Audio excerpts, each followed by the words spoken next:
The church is celebrating 65 years Yes. of existence.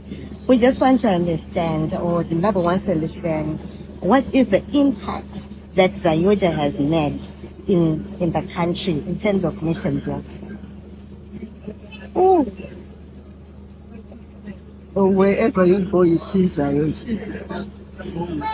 And the impact, not only in building the nation, the infrastructure, and all that, but the impact of bringing peace wherever Zionism is. Yeah, they bring peace because they live the way that they were shown by the legendary Baba Guti, Ezekiel Guti. So this is what we are following. And which means to say, wherever there is problems or even thugs, when we Ziogens preach in that place, the thugs will not be there anymore. It is this love and this recognition. And so it has impacted, it has changed the lives of many people. People who were not entrepreneurs, they are now entrepreneurs. No more sitting, no more begging, but using their hands.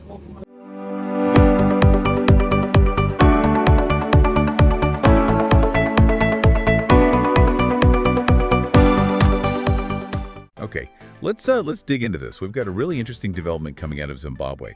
It involves a letter from the board of Zaoga FIF. That's the Zimbabwe Assemblies of God Africa Forward in Faith Ministries. And it's addressed to a Mr. Chivayo about a vehicle offer for their apostle, Dr. E. Guti. So what we want to do today is really unpack why this very prominent church turned down what seems like a pretty generous gift, and what does that signal about their priorities in Zimbabwe right now? Well, the first thing that strikes you is the letter itself. It's quite formal, signed by Dr. Joe Guti, who's the board chairman and president. It's a clear declination, a formal no thank you. Right, and the offer wasn't small, was it? A top-of-the-range vehicle. That kind of gesture, it carries weight, status, expense, Yeah. maybe even influence. It certainly could be seen that way, but the church's response, while appreciative, they say, while we appreciate the gesture, is very direct. After careful considering this, we respectfully decline the offer. That phrase, careful considering, it suggests there's more to it than just, politeness. Yeah, it implies a deeper thought process. And they spell it out, don't they? They talk about their deep concern for the deteriorating state of our hospitals, schools, and essential public services in Zimbabwe. That's strong language. It really is. And it's not just talk. Zaogafif, as the letter points out, has a history of investing in the country. They mention building schools, a university, and a hospital.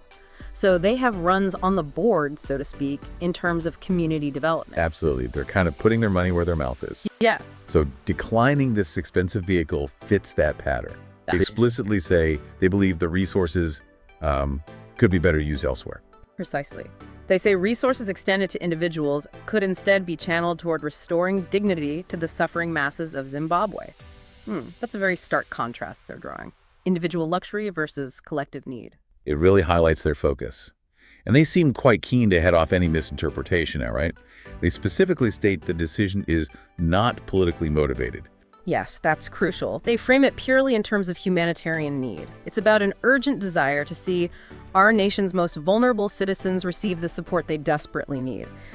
They're positioning it above politics, focusing on, national well-being. Which leads to their hope that this stance is seen more broadly. Exactly, as a call for collective responsibility. They're not just talking to Mr. Chivayo here, they're speaking to a wider audience. It's a message about shared responsibility for tackling the nation's challenges. So when you boil it down, Zaoga FIF acknowledged the gesture, thanked him, but ultimately said, our focus is bigger.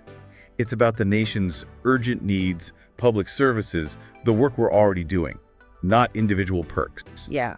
It transforms it from a simple gift refusal into a statement about national priorities. Okay, So thinking about this, it leaves you with a question, doesn't it? What does a decision like this from such a major organization tell us about the role influential groups might play, or perhaps should play, in addressing these big societal problems? And maybe how we view acts of individual generosity when there are these huge systemic issues at play. Definitely something to think about.